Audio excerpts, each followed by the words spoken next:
spurred media coverage. And then once media was on scene, once CNN and other outlets arrived there in force, I saw a number of professional journalists do great work, do great reporting on Twitter. I want to put up a picture that I've been amazed by on screen. This is from a local St. Louis photographer who took this amazing picture of a protester with an American flag shirt picking up a tear gas canister and hurling it away from kids. I was able to interview that protester for reliable sources tomorrow, and that's the kind of photo that becomes iconic from a protest like this, not just because it was in the newspaper, but also because it spread on Twitter and on Facebook and other sites. Right, social media really has made it easy to spread information, to disseminate news, but also can cause them trouble because it's easy for people to spread false information on Twitter.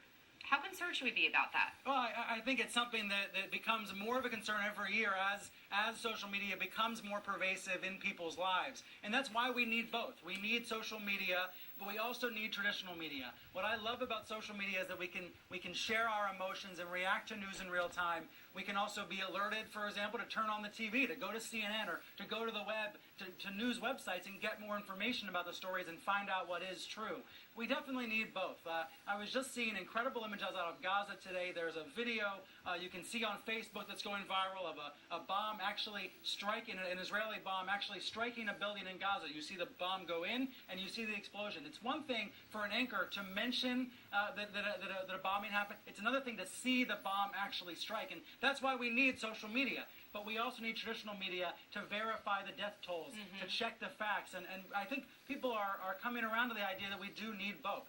Exactly. And I want to bring up a particularly tense moment from the Ferguson protests this week and talk about Twitter on the other side. Take a look.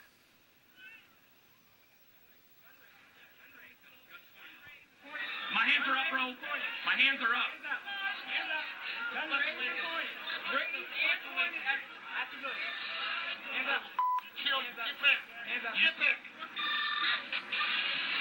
You're gonna kill him.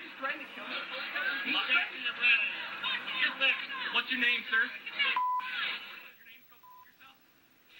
So some will argue that social media might just stir the pot. Well, in this case, the officer was suspended, and I think rightfully so. That kind of a treatment of either reporters or protesters is outrageous. But the danger sometimes with this came from a live stream, someone with a cell phone streaming onto the internet, which can be a very useful thing. But sometimes it is like looking through a straw, and you're not getting the full picture sometimes when you're watching a live stream like this. Obviously a tense and I think outrageous sort of moment there that we saw, but we don't always see what happens all around in those moments. It's important to be able to see the side of the police as well as the side of the protesters, and sometimes when you watch a video clip like that, we have to keep in mind we're only seeing one side of the story. I have to get to this last question real quick, but we're out of time, so keep your answer short, if you will.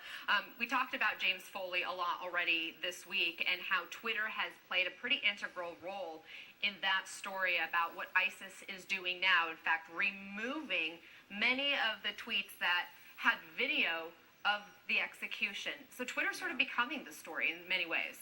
Twitter and YouTube as well, because the video was uploaded to YouTube. Both sites worked really hard to take that content down, and there's a growing understanding that these are not just technology companies, they are also media companies that have to make the same kinds of decisions that media companies have to make about what is appropriate and what is inappropriate, what is too graphic and too gory and too propagandistic to actually share. All right, Brian Stelter, thank you so much. And you can watch Reliable Sources with Brian each Sunday.